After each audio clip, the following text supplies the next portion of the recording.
We've got you covered all season long. Welcome to the BCSN Nation podcast, powered by Buffalo Wild Wings.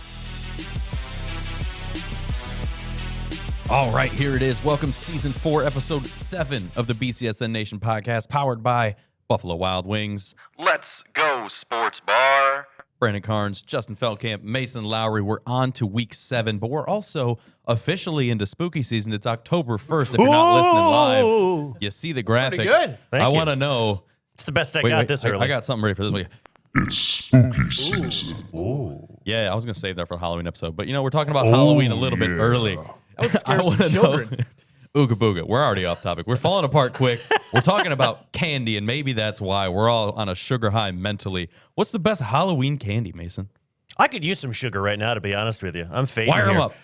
Fake it till you make it. You know what? I'm a simple guy, and I'm not really a candy guy necessarily. Sure. I'm going with either anything dark chocolate, because I love dark chocolate. Failing that, Reese's Cups. Give me Reese's Cups. Can't go wrong with a Reese's Cup, Justin. What ends up in your hands after it doesn't leave your kid's candy that's bag? right. It's called the parental tax. Yeah, parent tax. So when they get all of the candy and dump it everywhere, wherever we are after trick-or-treating, okay, I'll take that, I'll take that, I'll take that. I like the Reese's Cups. Well done. I'll raise you Snickers and Skittles. Skittles, when I was younger, when we get older, we got to be just a little smarter. Snickers, still good to go. Little sweetness, little bit of nutrition, little bit. So that's what I like. Famously, The Rock ate Snickers before he would go work out because it was all he could afford when he was growing up. There you go. The Rock can do it. The Rock can do it. Mine, you're never going to find them. It's 100 grand bars are the bomb. You never find them. But I'm also, I'm looking toward the future here. Leave us a note in the comments because I want to know what the best neighborhood. My wife and I don't have kids yet, but when we get there, I got to know the best neighborhood to take the kids to.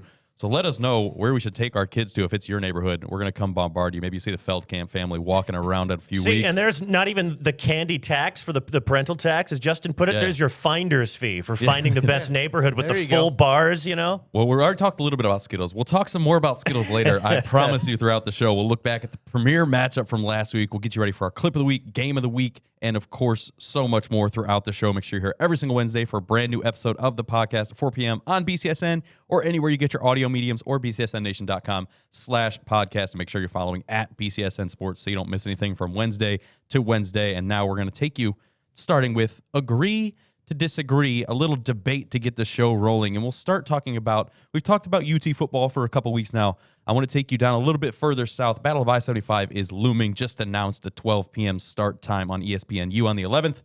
How has the first year or the first handful of games under Coach Eddie George gone? Were the expectations too high?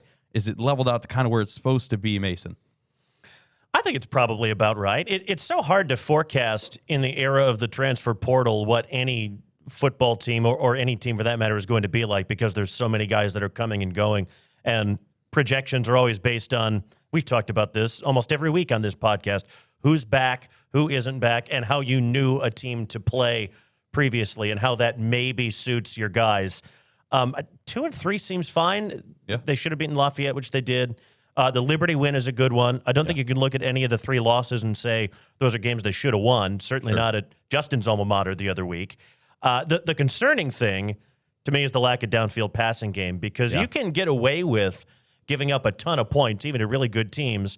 That's fine if you can score a lot of points yourselves, and they aren't. That's going to have to be a concerted thing, I think, in this coming off season, in the portal in particular, is get guys that can stretch the field because they're near the bottom of Division I in passing offense, which is kind of a problem. But I don't know. It seems to me, is they're 6th in the preseason poll in the MAC, right? Yes, I think so. They don't have any unwinnable games on their schedule the rest of the way. Right.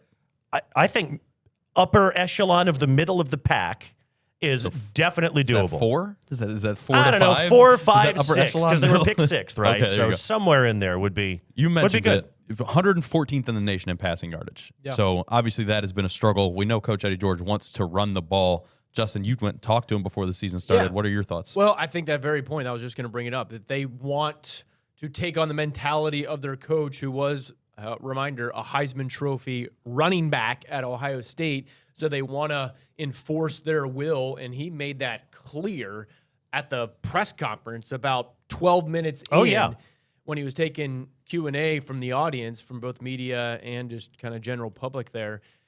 And you're going to have that aspect lead the charge. If that is your methodology, naturally, the passing game is not going to rack up the yards. Oh, sure. So I think that is a portion of it. You mentioned the transfer portal, 50 new players. Yeah. 50 new players.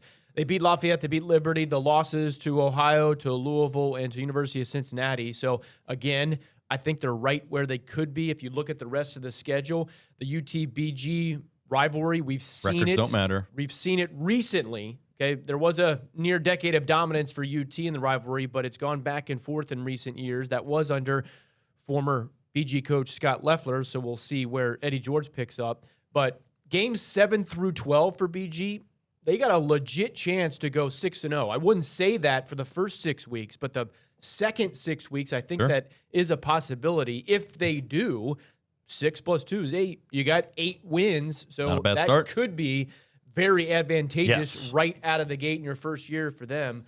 So I think they got to take advantage of this bye week and get things right, and maybe re-examine a little bit. The bye week is the time where, one, you get healthy for your players, and then two, look at it as a coaching staff. Okay, let's evaluate and see what we like, what we don't like, what we need to correct, and it could be on full display against a rival. For sure. And, it's fine to want to establish the run and have that be your offensive identity. Balance. How many times have we seen really good high school programs that run 3/4 of the time when they get into the postseason and they have to throw the football, they Maybe can't you're do down it. by And 2 that's scores, something exactly. like that, That's what cost them. So it's not even necessarily that they are near the bottom in passing yards. It's the fact that they haven't shown an ability to really stretch the field. Sure. Because there are times when you have to do that. Seamless transition from Mason, because now we're going to talk some high school football playoffs. We're inching ever closer week by week.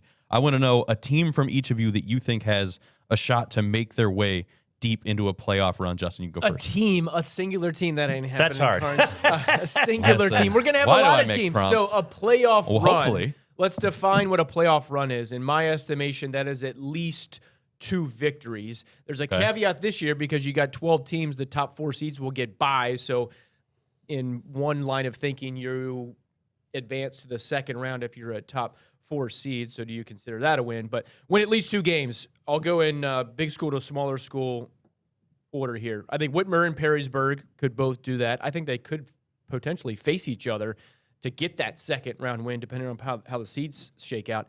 Guys, I looked in Division II in our region. I hate to say it, but I don't think there's anybody in there who could win 2 games, especially if they're going to go on the road. I think it's going to be difficult. Mark Because Justin I think down for bulletin board material. I think there's more parity this year in Division II. We love it. In the last few years, we've seen Anthony Wayne go 10-0 or be a top 4 seed, and they still could be a top 4 seeds, but I just haven't seen enough out of them to say, oh, yes, you can win 2 games or get a bye and win 2 games after that.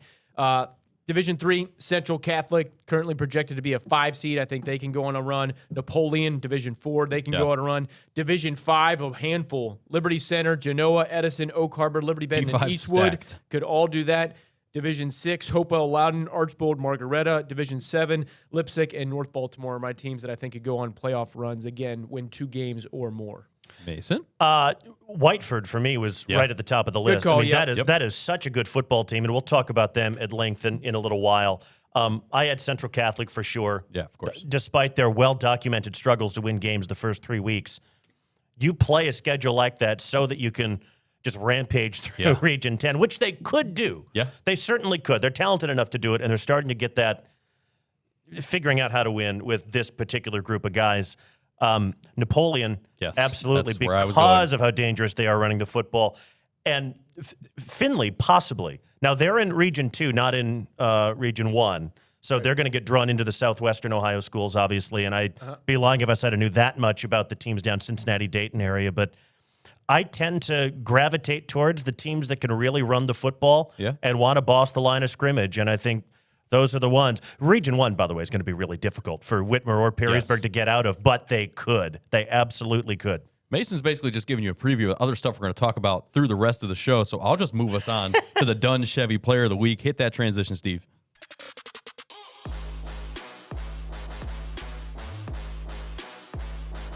We got our first Titan of the season, 256 yards and a pair of touchdowns for 𝗦𝗴𝗵𝘁𝗶𝗴𝗵𝘁, our 𝗀 Player of the Week. He was 14 of 21 in the 24-17 win over Brother Rice, including what was essentially at the end of the third quarter, the game-winning 69-yard bomb to Lonzo Rivers. When I talked to him Monday, he just talked about the trust that coach has instilled in him and in that offense to just, hey, maybe we're going to shuffle around 𝗏𝗏𝗏 and you together for different looks in the offense, but he trusts him to sling the ball down the field when they need it done. 100%. Give him time in the pocket. He's proven he's got a taller frame, not very thick, but tall enough and strong enough to get the job done.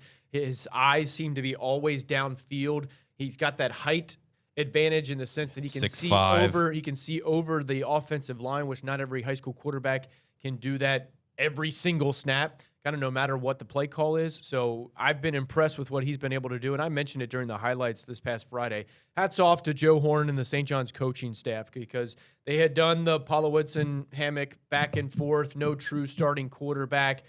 Even if they're hot, we will still make the switch type of deal. Yeah. And the proof is in the pudding. When you go 1-9 and you struggle to make the postseason, doing that, I'm not saying that's the only factor that led to a losing record last year, but you get the buy-in, you get the excitement, you convince a high school kid like, hey, you're still going to be a valuable member of this team, but it might be a different way, it might be a different role, but we're gonna win, and we've already proven that. They've what they're 4-2, right? Yep, so they quadrupled their win total halfway through the season from last year to this year. So they got the makings of progress, definitely. And when I watch Coy, because I remember seeing him, I saw a lot of St. John's last year in basketball. Didn't see him in football at all. And the thing that really struck me is this kid is such a gifted natural athlete. Yes. Crazy athletic guy. We're starting to see more of that on the football field, too, just his natural athleticism, and he's putting it to really good use. I'm so happy for him in that program, because St. John's is one of those football programs that is not used to having lean years stacked on top of each other as they've had lately. And Joe has done an awesome job of getting that, along with the senior class, turned around pretty quick. Shout out to 𝗦𝗴𝗵𝘁𝗶𝗴𝗵𝘁, our 𝗀 Player of the Week. Together, let's drive, and we'll drive right back here after 30 seconds from Buffalo Wild Wings. Hey to Steve. Buffalo Wild Wings, buy one, get one free. Boneless Thursdays saved me so much cash. I can finally do everything I've ever wanted in life, like skydiving. You ready? No, this was a mistake, a huge mistake. I want to go back. I want to go back. Go, go, go! Ah! Yeah, I'll probably just use the money I saved to get more buy one, get one free boneless wings at B-Dubs. No brainer. Buffalo Wild Wings. Let's go sports bar. At participating locations, not valid with other offers or discounts. See website or app for details. Let's go back in time. Last week's game of the week, Whitmer, Anthony Wayne, and what was a great game in the first half turned into a steamroll in the second half. And I talked to Coach Keller yesterday, and he just said, I felt really good going into halftime, and we felt like we could be the more physical team. And by the end, it just became that. We just kind of barreled through and imposed our will. And he was really excited about the confidence that would give his young offensive line that didn't have a ton of experience coming into the season for a 45-21 win for Whitmer Mason. Yeah, that's exactly. Oh, sorry. That's exactly what Kyler Koopman Mason said. sounds different. That's exactly what Kyler Koopman's told me. The senior leader of that young group on the offensive kid, line. man. He said the more physical team was a little struggle getting some words out of him, but he made that point that more physical team equals win, and they did that in that second half. Execution, offense, defense, and special teams was pretty impressive. And Anthony Wayne, always well coached. I believe that was the worst loss under Andy Brungard. Just let that sentence sink in. And not an easy thing to achieve for an opponent because they're always well prepared. But they took it to him. I mean, scored, 28-7 in the second half. 27 points for Anthony Wayne in that second half. I was really struck, and you're quite right about the offensive line, how easy it was for Joey Morales and Jamon Holmes to rack up the yards that they did. There were so many times they weren't getting touched, or even close to being touched, until they were in the secondary. Yeah. And that's the kind of offensive line play that running backs just absolutely adore. Celebrate it, They're starting a freshman at guard, and Carter Baldwin, who's got great size, 6'2", 285. Don't know how much taller he's going to get, but he's got a really good frame right now. Yeah. And he got dinged a couple of times for false starts. That was the one thing that, if you're Justin Keller, you're maybe not that keen on. So many times they were backed up 5 yards because of movement by the offensive line. But, man, were they good. And the Anthony Wayne perspective is, barring a total reinvention of who they are offensively, they could be in a bit of trouble because losing Roman Morrison as they did, broken collarbone is not a thing you come back from quickly. It's bad. Been there, done that. Not fun. Yeah, no. That's a guy that can be a bell cow. He's so physical and he's big. The other guys, Braden Cesare is much smaller and Bryce Hutchison is much younger. He's 2 years younger. Are either of them ready to be 25 carry per game guys? Yeah. So you're maybe going to have to go downfield a lot more with Porter Brungard, run Porter a lot more to give you that extra little safety valve option. The good Find news, ways I think, to get Cam Miller the ball in different directions. Yeah. The good news for them is the next 2 weeks in either order, I think it's Clay, then Northview. So they've got 2 weeks to kind of workshop some things offensively, use those as kind of dress rehearsals for Perrysburg and Findlay those last 2 weeks, because those last two games are going to be massive. Those are going to be dependent upon how well they, one, improve, and then two, for playoff positioning, because Anthony Wayne's strength of schedule has been legit up until this point. 6 opponents are combined 24-12, and they played BG. BG has 5 losses, so 24-7 type of deal as far as the rest of the other 5 opponents. So Anthony Wayne has been battle tested, and as a result, they've kind of suffered some injuries that have put them behind the 8 ball here as they go forward. But that graphic you see on the screen, Joey Morales and Jamon Holmes, the rushing game opens up so much, and that's what Whitmer has on offense is so many different playmakers. Kevion Lee, Isaiah Hayward, guys who can get behind the defense, guys who can run the ball. And have seen some of the passing game to the running backs coming out of the flat or lining them up in a slot spot. They just have so much talent. Carter Bourne does that well, by the way. He's good in the screen game. Not everybody at that age is. The touch and the patience to let it open up. I got to apologize to Coach Keller for the Skittles incident on Game Day Nation. He said it did not help in disciplining Jamon Holmes when I talked to him yesterday. I got a slight scolding. I was in the dean's office at Whitmer for a little bit there, so I apologize, Coach Keller. Jamon, your next bag of Skittles is on me if we need to. I think I apologize again if I say that now. Off the field. Off the field, yeah. Your next hallway Skittles, let me know. I'll bring them over to Coach I think Keller. he had to run stairs. Keller told me he had to run stairs. He volunteered. He knew it was coming. I asked Justin if my Skittles incident meant I had to go run stairs too. Thankfully, my legs are okay now. I did not have to. But now it is time for somebody else using their legs with a ton of force. Our clip of the week brought to you by Renewal by Anderson. Hit it, Steve.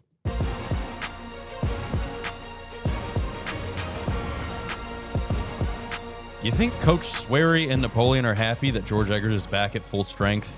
Yes. And by strength, look at his drive. Get off me. I need to find the end zone. Ooh. Great initial job by Southview. They fill the gap. They get in the way, and George Eggers just too big, too strong. Too high. 4 guys hanging on to him. Doesn't matter. Man. It's like a guy swatting a fly. Yeah, you got to go low if you want to tackle that guy. And you know what? A lot of these clips that we've seen on the football side this podcast season, I've called them weight room. Not even just football. It was soccer. We had Heitmeyer on the left-footed kick there for Perrysburg. So weight room, off-season weight room. I mean, right there, the legs, the quads, hamstrings, all of it able to power through. But for Southview on the flip side, got to go low. If one guy's up high, the other guy can't go high. You got to go low. Start wrapping up those legs. Here's what a fresh George Eggers can give you in the fourth quarter of a game. And again, we got to give Hayden Grohl his flowers because he has just been he's absorbed 80-plus-yard touchdown run earlier in the game. He's absorbed so many carries, and that means George Eggers can be not an auxiliary guy, but he doesn't have to be option A through E. You can bring him into the fourth quarter and have him just run over the entire student body and score a touchdown to go up by 42. Yeah. That's a weapon, man. Listen, that's what it looks like when a guy can get on the wrestling mat and drive a double leg and take you to a state tournament. That's what George Eggers does all winter long as well. 135 yards, a trio of touchdowns, tied Napoleon career record at 34 rushing touchdowns in this win. You want more clips just like this one? Head over to our TikTok at BCSN Sports for the best that the area has to offer and one of the best student sections, and they proved it last fall. This week's student section of the week, the Panther Pack out at Maumee. They bring it every single week. You see them rocking the bright neon oranges here. They will take on Fostoria this Friday. The belt will be on its way. It makes its triumphant return. Maybe they'll bring last year's out and just double belt it up. The champ's champ. Unison Health reminds you it is your time, your choice for student section of the week. And now we'll get rolling into week 7. Findlay at Perrysburg. Back-to-back weeks with a huge test in the NLL Buckeye. Both of these teams coming in at 5-1. Both of these teams coming in on dominant stretches, not giving up points winning by massive margins. Findlay 5 in a row by 27 points. Perrysburg 4 wins in a row by 36.8 points.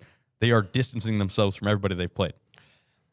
We've talked about Findlay a lot on this podcast and how just delighted we've been with the job that Stephen Adams has done, along with his staff and his players, reinventing who they are and finding a totally different identity, committing to it, and being really, really good at it. Perrysburg, I feel like we haven't talked about all that much on this show. Brady Maxwell has been Such a fan. I hate to say a pleasant surprise, because anybody that saw him both play corner last year, and he was a lockdown guy in the secondary as a sophomore, but coming in late in the year when last year's starting quarterback was hurt, he's been super legit. Like, in terms of electrifying Perrysburg multi-ability quarterbacks, he reminds me a lot of Gus Dimmerling, albeit taller. Sure. Just his ability to make people miss and just, like, shot out of a cannon. He is really, really good. And what's kind of scary long-term about this Perrysburg team, look at how many of their regulars are juniors.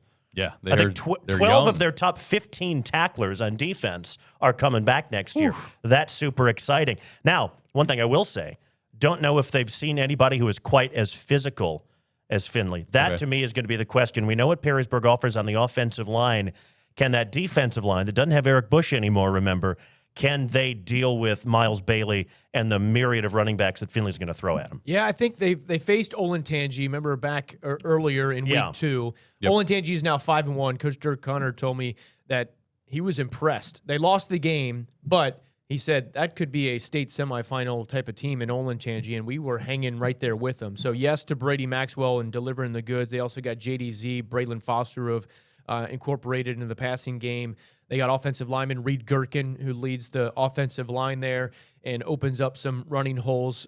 They don't necessarily have a star back. Remember, this is the team that had Connor Wallensack now at the University of Toledo.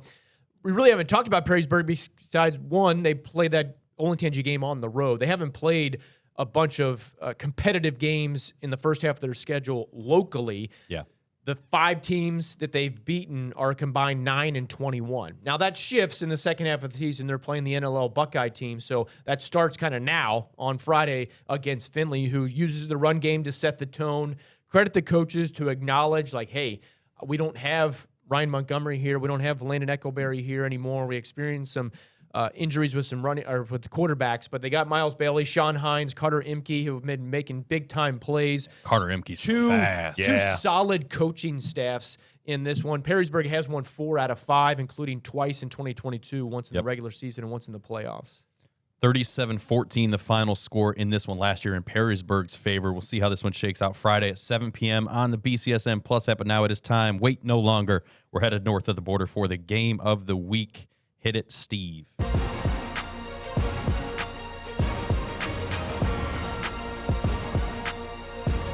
Brought to you by Dunn Chevy in Oregon. We're heading a good ways north of that. The Eden Bombers head up to the Enchanted Forest to take on the Whiteford Bobcats and Coach Todd Teakin. And you said it on Friday. How many times are we going to say the last name Eitner and Ruddy and company when talking about Whiteford? Because Breck Ruddy, 159 yards and 4 touchdowns last week against Montpelier. Trey Eitner, 132 yards, 2 passing touchdowns to, of Know Your Teammate fame, Brody Hilliard caught a pair of touchdowns. So I'm good luck. I'm bringing good luck to the people every Friday now. Yeah, I was joking with Todd Teakin, the head coach for Whiteford, earlier this week, and it seems like they have an endless supply of Eitners and Ruddys and DeBars. We've been saying their names for so many years. Hats off to the moms who produced all of these great football players at Whiteford. This is a state championship team and pedigree for a number of years. Todd Teakin was under Coach Jason Mensing for a number of years, and Coach Mensing really put the Bobcats on the map. I mean, think for a Division 8 team. They're actually Division 7 now this year, but a Division 8 team from small corner of Southeast Michigan to go up to Ford Field and compete for state titles. I mean, it just hats off to them. This is the de facto TAC title game. Looking at the rest of the regular season, both of these teams will romp after this game. This is a legit toss-up game. I'll give a slight edge to Whiteford, I think, just with home field advantage. But Coach Teakin said, what's going to happen first? Are we, Whiteford, going to pass first or is Eden going to run first? That's how dominant Take your each over-unders. of them are on the running side for Whiteford and the passing side for Eden. But Coach Bob Olwin, 200-plus wins. He's in his 6th year at Eden. He's coached a lot of football in a lot of different locations. They got a wide receiver, Kendall Breigel, who put up all kinds of points and productivity last year. But Whiteford, with 48 total kids on JV and varsity, 26 on varsity. 5 guys go full way, 2-way, play and start on both sides on offense and defense. There's a couple more who kind of fill in and also fulfill that type of role.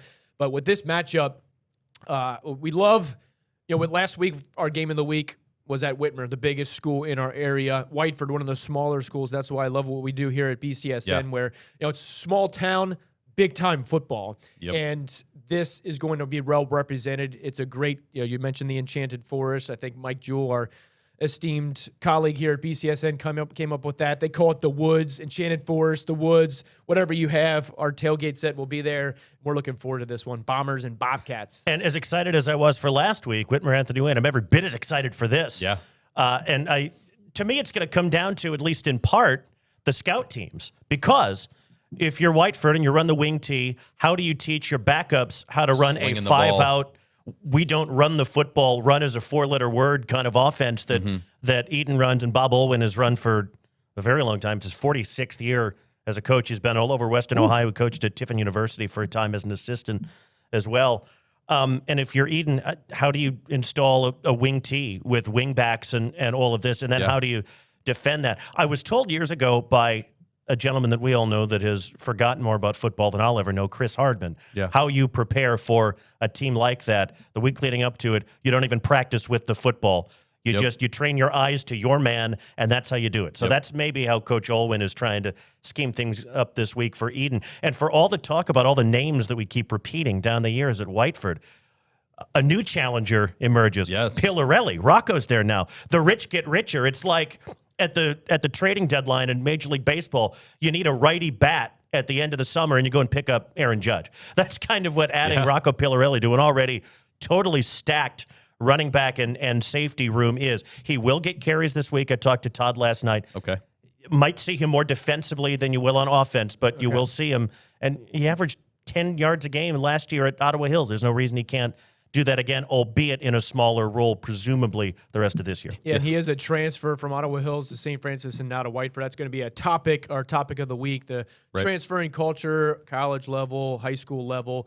Good discussion with Godfrey Lewis and Matt Kriegel coming up during our Game Day Tailgate pregame show, 6:30 on Friday. Yeah, my first thought when I saw Justin put out that tweet, MHSA cleared him, is that just everybody left on that tax schedule is having Vietnam flashbacks of everything Rocco Pillarelli's done as an all-Ohio running back the last 2 years.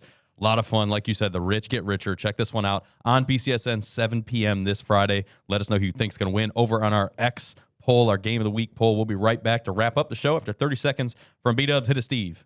I've saved so much money enjoying Buffalo Wild Wings BOGO half-off traditional wing Tuesdays. I can finally afford everything I've ever wanted in life. Wings. All I ever wanted was more wings. So yeah, buy one, get one half-off traditional wings is the perfect deal for me and my lifetime yearnings. I value it more than literally anything. Buffalo Wild Wings. Let's go sports bar. At participating locations, not valid with other offers or discounts. See website or app for details. Whatever the opposite of a Vietnam flashback is what I have when I see my Midas Games list. It's like a rainbow and the angels begin to sing. We told you about the Game of the Week, Findlay and Perrysburg as well. Lumen Christie St. Francis, another fun one. Clay A-Dub. Fremont Ross Southview, a pair of preseason Cardinal favorites, and then an Erie action Huron and Bellevue. And don't forget it, Thursday night action, Scott taking on Bowser in our City League Thursday matchup. Yeah, this matchup between Whiteford and Eden, one more note. So each of them have one loss. Whiteford lost to Harbor Beach, who is now 5-0. Eden lost to Edgerton, who's 5-1. We mentioned the rest of the schedule is not that difficult for either team. So you got to cash in this Friday night when it comes to playoff points for both of them. Yes. Findlay, Perrysburg, we already talked about that. Lumen Christie down a little bit record-wise. They took it to St. Francis last year, but St. Francis might have a chance. Clay A-Dub, both coming off losses. They need it. Fremont Ross could stamp, hey, we can challenge Napoleon and the Cardinal. We'll see how it shakes out. Big for Fremont Ross and St. Francis in terms of maybe getting into the playoffs in their respective regions. About the same region, Region 6. They need these wins with only 12 teams getting in now. There you go. There's our list on Friday. And again, once again, Thursday, City League football, Scott and Bowser. That'll do it for us today. We'll wrap the show up for Brandon Carnes at Justin Feldkamp on BCSN, at M. Lowry BCSN, and follow at BCSN Sports. We will be right back here next Wednesday.